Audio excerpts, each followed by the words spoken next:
I'm Natalie Bryant, 34, sitting under a straw umbrella on a quiet cove in Santorini, Greece, sipping something cold and minty with my phone buried in my tote, turned off for the fifth straight day. My brother's wedding was supposed to be today. A black tie, beachfront event with champagne towers and a string quartet, all unfolding in a rented Malibu mansion. I wasn't there. Not because I couldn't make it. Not because of a scheduling conflict. I wasn't invited. Correction. I was uninvited. So instead of sitting in some overpriced seat among a sea of pastel dresses, watching my brother marry the woman who's been trying to erase me since the day they met, I chose this. Blue skies, white rooftops, and no family politics. And the irony? While I was soaking in the calm of the Aegean, things were unraveling back home. But we'll get there. Before I dive into how the wedding fell apart, dramatically, I might add, drop a comment and let me know where you're listening from. And if you've ever been excluded by the people you thought should always have your back, trust me, you're not alone. My story starts long before the save the dates went out. Growing up just outside Chicago, my brother Evan and I were close. Not sitcom close, but real, messy, ride or die close. We're only 18 months apart, practically Irish twins. We shared everything, from bunk beds as kids to detention slips in middle school. I was the one helping him pass math. He was the one defending me on the playground when I got teased for wearing thrift store hand-me-downs. Our parents, Lisa and Greg, ran a small business together, a hardware store with a leaky roof and a loyal customer base. They worked a lot, so it was often just me and Evan navigating the world together. But like most things, that started changing in high school.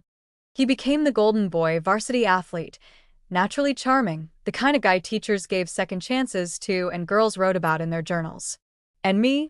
I was the editor of the school newspaper, the one who always had her nose in a book, the one our mom referred to as a little intense whenever I tried to express an opinion at dinner. Evan started getting treated differently. More lenient curfews, more freedom, more praise. I'd get grilled about my grades. He'd get a pat on the back for showing up. He's a boy, Mom would say when I complained. He's not as mature yet, that line. It stuck with me longer than I care to admit. College took us in different directions. I stayed local for financial reasons, attending the state university on a scholarship while working part-time at the campus library. Evan, on the other hand, went out of state. Our parents stretched their finances then to send him to a private college with a D1 football team he never even played for. He didn't graduate on time. I did. He came home with a new girlfriend every visit. I came home with a stack of honors and research projects. Guess which one got more attention at dinner? But despite everything, I still loved him. Fiercely. Irrationally. Like siblings do. We stayed in touch into adulthood, though the calls got fewer and the silences between them stretched longer. Still, when he landed a job in tech sales and moved to LA, I cheered him on. When he called to say he'd met someone serious, Aubrey, I was genuinely happy for him. Until I wasn't. The first time I met Aubrey, I knew I was in trouble. She was beautiful, of course.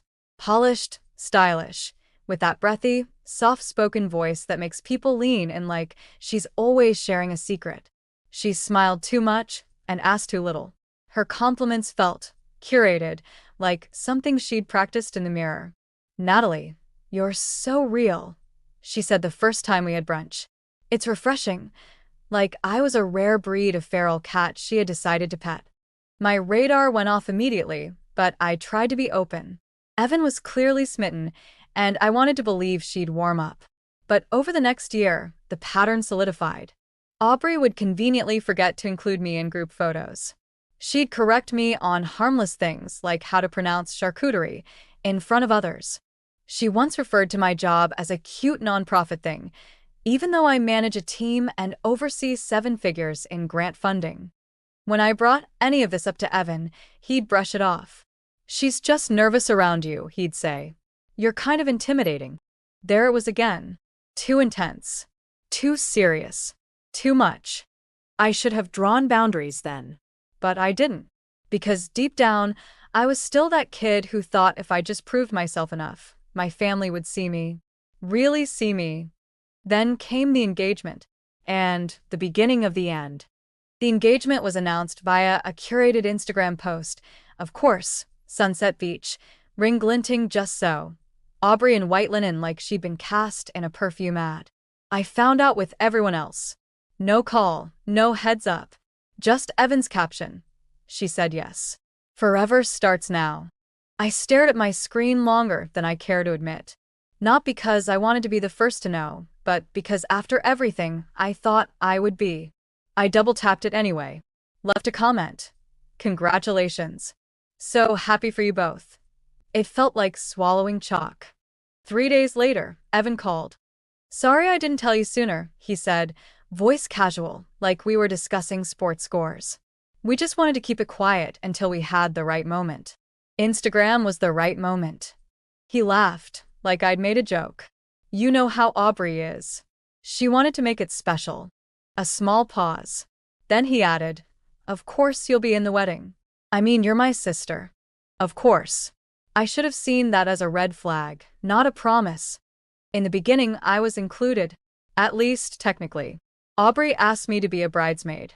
Not maid of honor. Her best friend Delaney got that, but I was given a pale pink dress to order and a group chat to join. And for a little while I tried. I flew to LA for dress shopping, hosted a virtual shower planning call, even offered to help with logistics since I'm, well, organized. Too organized, apparently. Because slowly my role began to shrink. Delaney took over shower planning. A professional coordinator stepped in to streamline the wedding. Aubrey stopped responding to group texts with my ideas but always loved what Delaney suggested, even if it was the same thing I'd said 2 days earlier. The final straw came 2 months before the wedding. I got a text from Evan. Hey Nat, can we talk later today? Aubrey's been feeling a little stressed about the bridal party dynamics. I knew it was coming before I even picked up the phone. He launched into it the second I answered. Aubrey had been feeling overwhelmed. They were worried the group was too big, and wouldn't it be easier for everyone if I attended as a guest? That way, you can just relax and enjoy yourself. We'd still love for you to be there. Are you kidding me? I said, my voice cracking even as I try to keep it steady. You're unbridesmaiding me? It's not like that, Evan insisted. We just want the day to feel peaceful. You know how strong your personality can be, and Aubrey, she's really sensitive. Strong personality.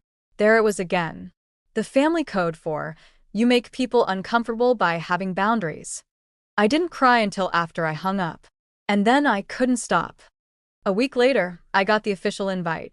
No personal note. Just a piece of thick cardstock with my name printed like any other guest. I RSVP'd no. Then I booked a flight to Greece. Tara, my best friend since grad school, was the one who pushed me. Don't sit at home feeling like leftovers, she said over wine the night I told her everything. Take that time off and go somewhere beautiful. Let them miss you. So I did. I spent the next weeks planning the trip I didn't know I needed. Solo travel had always scared me a little. Not because I couldn't do it, but because I'd always filled my time making sure everyone else had what they needed. Going alone meant finally listening to what I wanted. By the time my flight touched down in Santorini, I was exhausted, but free. The first few days were hard. I kept checking my phone out of habit, only to remember I'd turned off notifications. I imagined what was happening back home. Rehearsal dinners, manicures, matching robes with embroidered names. I'd feel a twist in my chest. Not regret. Just sadness. Like mourning someone who's still alive. But slowly, it started to fade. I began waking with the sun, walking to the edge of the cliff near my hotel, just to watch the Aegean turn from black to blue. I spent long afternoons reading paperbacks I'd been meaning to finish for years, eating tzatziki and fresh olives, getting drunk on ouzo and Sierre. One afternoon, I met a woman named Simone at a cliffside cafe.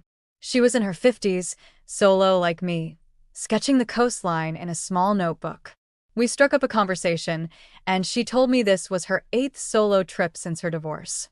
Every time I travel alone, I remember who I was before I started making myself small, she said. Her words stayed with me. I started writing again. Not for work, not for anyone else. Just pages in a journal, trying to understand where I'd disappeared to in my family story. How I'd slowly become the extra in a narrative that used to be ours. I didn't know it then, but as I was finally finding peace, miles away and halfway off the grid, my brother's wedding was already beginning to crack. Back in Malibu, things weren't going as planned. I'd learn all of this later, of course, through phone calls, whispered family group chat messages, and one long, slightly frantic voicemail from my cousin Chloe that started with, "Girl, you were right to skip this." It started with the seating chart. Apparently, Aubrey's mother, Victoria, wanted her bridge club ladies from Santa Barbara seated near the front. Evan's friends, guys he'd known since middle school, were pushed toward the back. He didn't love that. Neither did they. Then came the rehearsal dinner. Held at some overpriced Italian place on the cliffs, it was supposed to be intimate, meaningful, a way to bring everyone together. Instead, it turned into a passive-aggressive showcase of exactly how much tension had been quietly building for months. Victoria gave a toast that barely mentioned Evan. "To my beautiful daughter," she said, lifting a glass of Prosecco, "who has always known what she wanted and made it happen." Evan's expression, according to Chloe, was tight, like he'd just bitten into a lemon and couldn't spit it out. When he stood to speak, he made a joke. "Thanks, Victoria. And thanks for planning most of this. I barely had to show up." Light laughter. Awkward silence. Aubrey didn't find it funny. They fought that night. Loudly. Hotel staff heard them through the walls. Evan reportedly stormed out and slept on the couch in the suite's living area. Aubrey locked the bedroom door behind her. The next morning, she texted Delaney. "He doesn't understand how important this day is to me." But the real blow-up happened the morning of the wedding. Guests were already arriving. The florists were placing delicate white orchids along the arch where they'd say their vows. Photographers were setting up drone shots. The string quartet was tuning. And Aubrey found Evan's phone unlocked. What she saw: a text thread with one of his old college friends. A guy who hadn't been invited to the wedding. One message, timestamped 1:43 a.m., read, "I don't know if I can go through with this, man. She's not what I thought." Boom.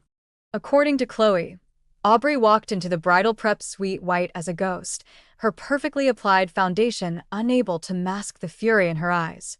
She tossed the phone onto the table and said, "Explain this. Now." Evan was still in the groom's suite when she stormed in minutes later. She threw the phone at him, missed, thank God, and started yelling. Not crying. Not pleading. Full throttle rage. "You don't know if you can go through with it? Why didn't you tell me that before we spent 80 grand on a wedding?" Guests started arriving early. Staff whispered. Delaney tried to intervene, but Aubrey shut the door in her face. Evan tried to explain it away, said he was drunk, stressed, didn't mean it, but it was too late. She called off the wedding 2 hours before it was set to begin. The guests were rerouted. Some to the cocktail hour that never happened, some to a makeshift announcement, gathering in the lounge, where Victoria spun a version of events that made Aubrey sound like the jilted heroine. Evan's friends didn't buy it. Neither did half the extended family. It was a mess. A quiet, expensive, emotionally disastrous mess. Meanwhile, I was walking barefoot along the black sand beach in Kamari, completely unaware. That evening, I sat at a seaside cafe sipping a glass of white wine, feeling lighter than I had in years. I didn't know yet that my phone, tucked in my bag, still powered off, was filling with missed calls, urgent texts, and panicked voicemails. My mom had called me 3 times. Then my dad. Then Evan. The irony? The sister who was too intense, too negative, and ultimately not good for the wedding energy was now the only person Evan wanted to talk to. According to Chloe, he kept saying, "I need to talk to Natalie. She'll understand. She always understands. You can't make this stuff up." Back in my hotel room that night, I wrote in my journal. I remember this part clearly because I reread it later with a sense of awe. Today I didn't apologize for anything. I didn't chase anyone's approval. I didn't shrink myself to keep the peace. I was just me, and it was enough. I fell asleep to the sound of waves, dreaming of nothing in particular. I didn't know yet that while I was healing, my family was falling apart. And for once, I wasn't there to fix it. The next morning, I finally turned my phone on. Not because I sensed anything was wrong, but because I'd promised myself I'd check in halfway through the trip, just to be responsible. To make sure no emergencies had erupted back home. I wasn't expecting dozens of missed calls, texts, voicemails. The screen lit up with so many alerts it froze for a moment. My heart kicked up. I scanned through the notifications. Mom, call me as soon as you get this. Dad, it's about your brother. Please call. Evan, I messed up. I really need to talk to you. Chloe, OMG Natalie, you won't believe what happened. The wedding is OFF. I sat down hard on the edge of my bed, staring at the screen like it had just handed me the script to a movie I didn't audition for. I didn't respond immediately. Instead, I went out onto the balcony and stared at the sea. Deep, blue, endless. It made the flood of messages feel far away, like they belonged to a different world I wasn't sure I wanted to return to. But I couldn't ignore it forever. So I called Chloe first. She answered with, "Girl, thank God." In under 10 minutes, she gave me the rundown. The texts, the fight, the canceled ceremony, the guests trying to get refunds on luxury accommodations. The part that hit me hardest? Evan's been asking for you nonstop, she said. Like, in a full-on spiral. Keeps saying he should have listened to you. That you were the only one who saw it. Did he say why he didn't listen? Chloe snorted. Because he's a dude. And he didn't want to believe you could be right about someone he wanted to believe in. I thanked her. Promised I'd call the rest of the family later. But I didn't do it right away. I needed time to process. To decide how much I was willing to step back into a situation I'd been shoved out of. That afternoon, I walked to the edge of the caldera and let the wind slap my hair into my face. I sat at a cafe with my journal open and wrote one question across the page in capital letters. What do I need? It felt revolutionary just to ask it. Not what does he need? Not what does the family need? Not what will make things easier. Just me. I wrote a list. It wasn't long. Peace. Respect. The right to not always be the emotional janitor of our family. And space. So much space. That evening, I finally called my mom.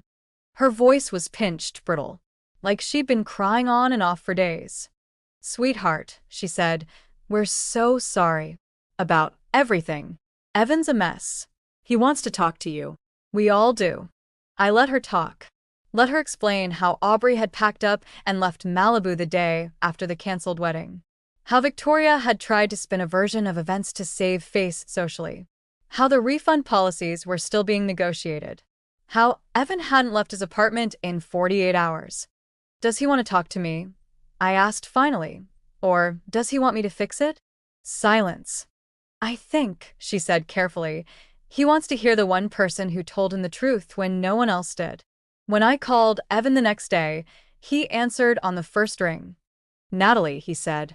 Just my name. But the way he said it made my chest ache. He sounded wrecked. Voice hoarse, heavy. I messed everything up. I know, I said. I should have listened to you. You saw what I didn't. Or didn't want to. I didn't respond right away. I didn't just lose her, he added. I lost you too. Those words cracked something open in me. I was never trying to come between you, I said finally.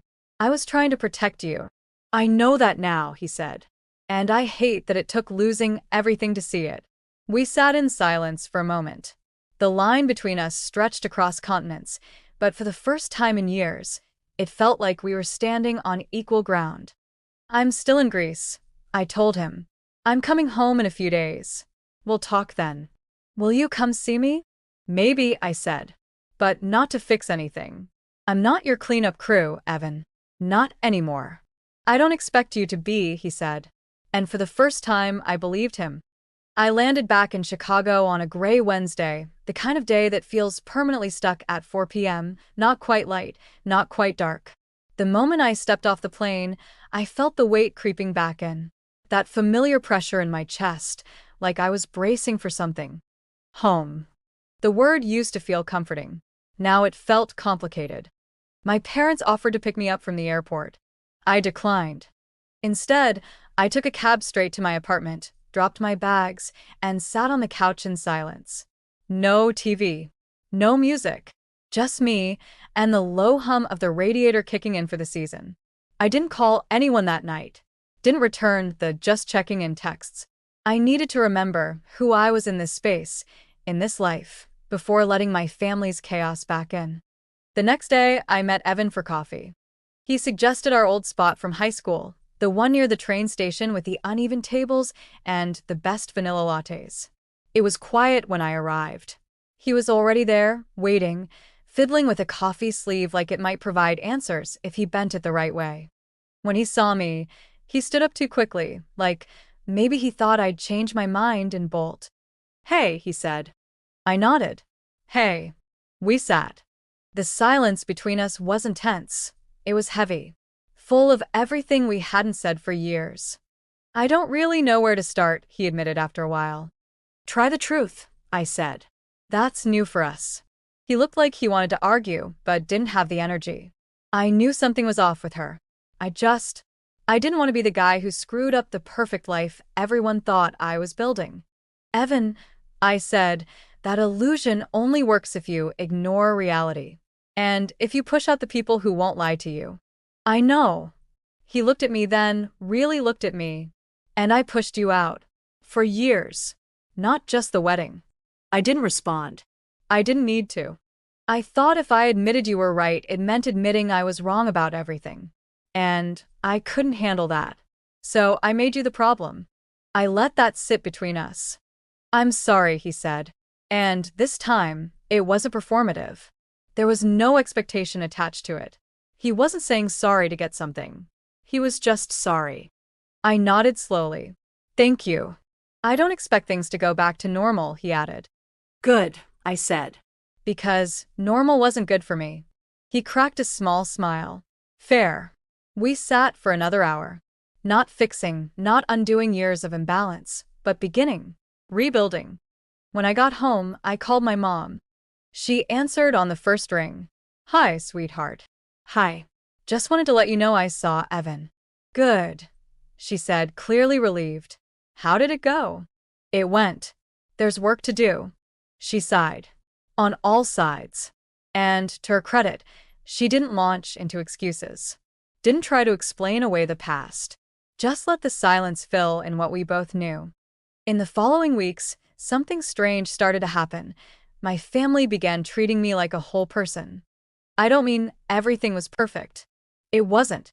There were still moments. Old habits dying hard. Subtle guilt trips, my mom asking why I didn't come over for dinner every Sunday like I used to. But I held the line. "I love you," I'd say. "But I'm doing what's healthy for me." Tara called it boundary magic. I called it survival. Evan started therapy. Real therapy, not the self-help podcast variety. He told me it was helping. That he was starting to understand why he'd always needed someone to prop up his image, and why I had become the scapegoat when that image cracked. I didn't ask for updates. I didn't babysit his progress. I focused on mine. I signed up for a weekend writing retreat. I started taking yoga again, not because it was trendy, but because it helped me breathe. I even went on a few dates. Nothing serious, but enough to remind myself that I deserved connection that didn't require shrinking myself. And every so often, Evan and I would grab coffee. Slowly, cautiously, like people learning each other for the first time. One day, 3 months after the wedding that wasn't, he said, "I used to think you were just difficult." I raised an eyebrow. That's a bold opening line.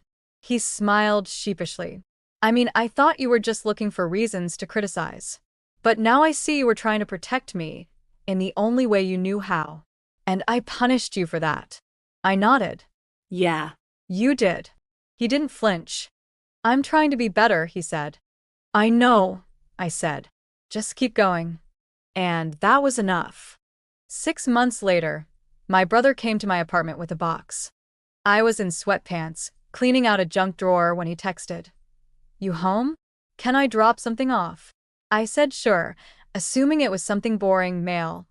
Old books, maybe my winter gloves I'd left at his place 2 years ago. But when I opened the door, he was holding a medium-sized box with a gold foil sticker on the corner that read Aubrey and Evan, May 18th. One of the leftover wedding welcome boxes. I found a bunch of these in storage, he said. Most of them I tossed. But this one, I thought you should have it. For closure, maybe. Or irony. I hesitated. What's inside? Fancy soap. A monogrammed candle. Trail mix, I think. Oh, and a note from Aubrey that says, "We're so glad you're here to celebrate our forever." I actually laughed. Evans smiled. Yeah, figured you might. I let him in, made tea, and we sat on my tiny couch like we used to as teenagers, eating trail mix and talking about things that mattered.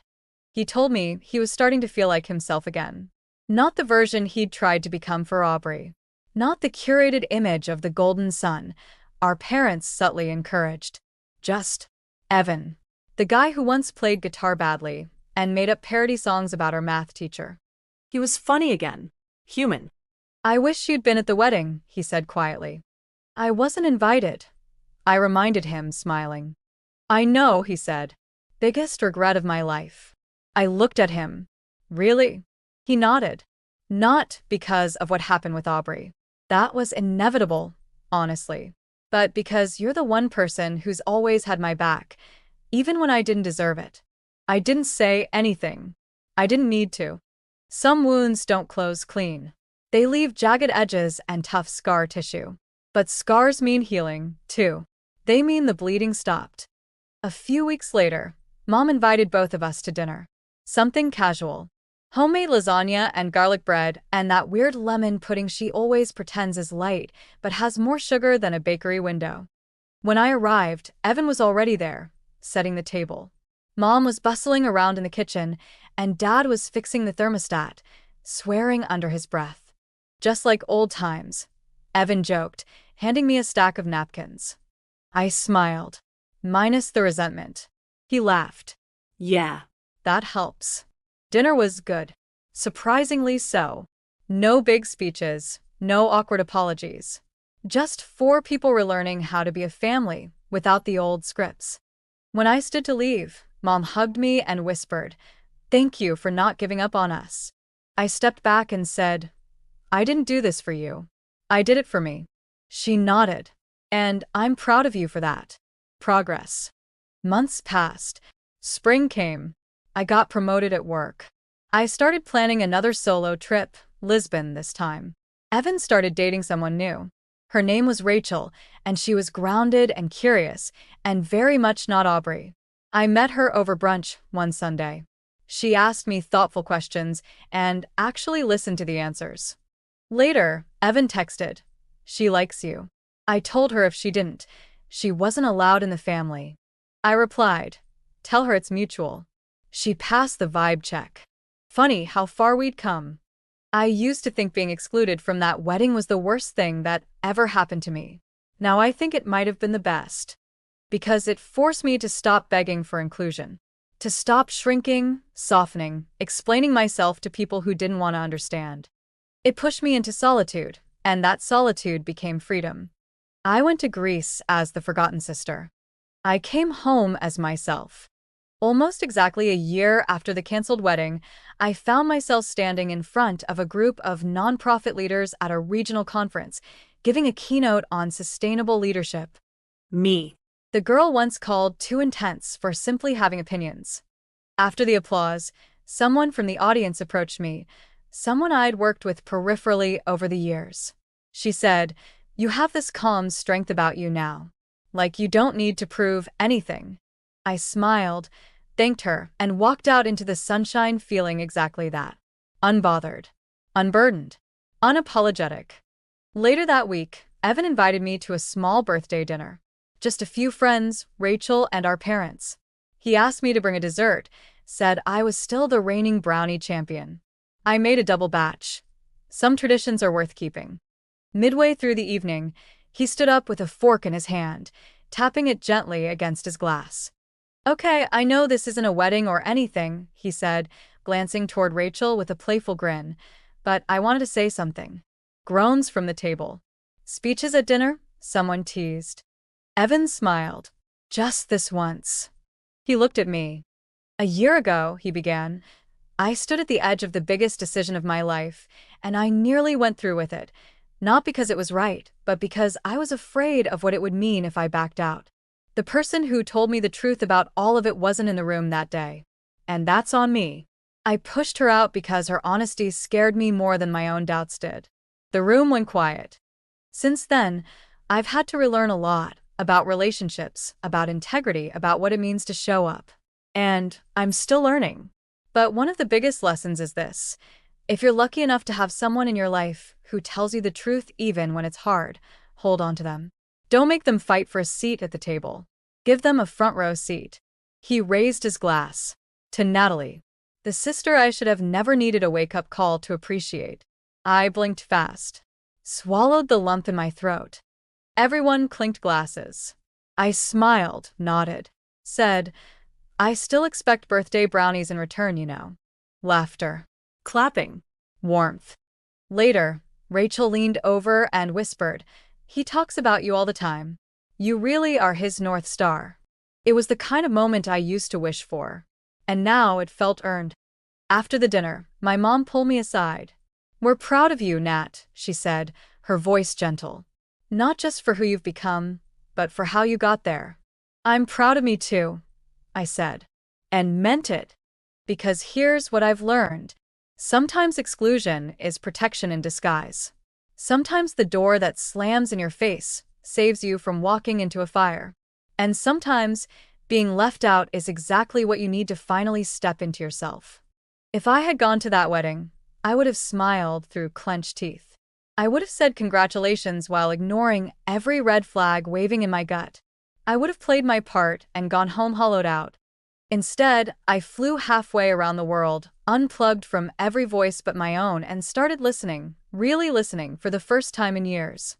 And what I heard was this. You do not have to earn your worth by sacrificing your peace. So if you're reading this, if you've ever been left out, pushed aside, told you were too much or not enough, let me say this plainly. You are allowed to choose yourself. You are allowed to walk away from rooms that require you to shrink. You are allowed to be the protagonist in your own story. Because when the noise fades and the dust settles, it's not the party you weren't invited to that matters. It's the peace you found instead. Make sure you're subscribed to follow me on this part of revenge and healing.